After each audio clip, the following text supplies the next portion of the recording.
జాగృతి జనంబాట కార్యక్రమంలో పోతా ఉంటే సడన్గా సోషల్ మీడియాలో ప్రచారం ప్రారంభమవుతుంది. వెంటనే ఏలేటి మహేశ్వర్ రెడ్డి గారు బీజేపీ ఫ్లోర్ లీడర్, ఆయనకి ఏం పనో నాకు అర్థం కాదు, ఆయనకు నాతోనేముందో అర్థం కాదు, నన్నంటే పొలిటికల్గా ఆయనకి ఏం లాభం వస్తుందో నాకు అర్థం కాదు. ఆయన బయటకు వచ్చి సీరియస్గా ప్రెస్ మీట్ పెట్టిండు. ఓకే, ఏం పెడతాడు ప్రెస్ మీటు? ఒక ఫోటో ఉన్న కాపీ తీసుకొని నా భర్తది, దాంట్లో ఏవి రెడ్డి గారి పేరు ఉంది, అది చూపించుకుంటే ఇగో వీళ్ళకి వ్యాపారాలు ఉన్నాయని చెప్తుంటాడు. అసలు ఆయనకి ఏం సంబంధం? అది ఏమన్నా పొలిటికల్ ఇష్యూవా? ఎందుకు మాట్లాడిండు? ఓకే, అంటే దీని వెనుక ఉన్న స్ట్రాటజీ చేసేసి తెలంగాణ ప్రజలు అర్థం చేసుకోవాలి.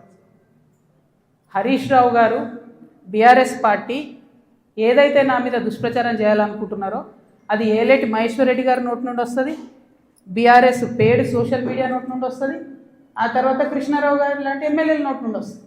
అంటే వీళ్ళందరూ ఒక స్ట్రాటజికల్గా ఏంటంటే ఆడపిల్ల బయట తిరుగుతుంది, ఈమెకు అన్ని విషయాలు అర్థమవుతున్నాయి, ప్రజలు వచ్చి చెప్పుకుంటున్నారు, బాధితులు వచ్చి చెప్పుకుంటున్నారు, ఈమె ఇంకా చెప్తే భయం అవుతుంది, మాకు ఇబ్బంది అవుతుంది అని చెప్తున్నారు.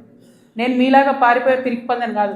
మీరు ఏదైతే నా భర్త ఫోటో చూపించి మాట్లాడుతున్నారో ఆ ల్యాండ్కి సంబంధించి ప్రతి ఒక్క విషయాన్ని ఇవాళ నేను తీసుకొని వచ్చిన. ఇవాళ నేను ఎట్లా ట్రాన్స్పరెంట్గా క్లారిటీ ఇస్తున్నానో నేను చేసే ఆరోపణల మీద మీరు కూడా అట్లనే క్లారిటీ ఇవ్వాలని చెప్పి నేను డిమాండ్ చేస్తూ ఉన్నాను.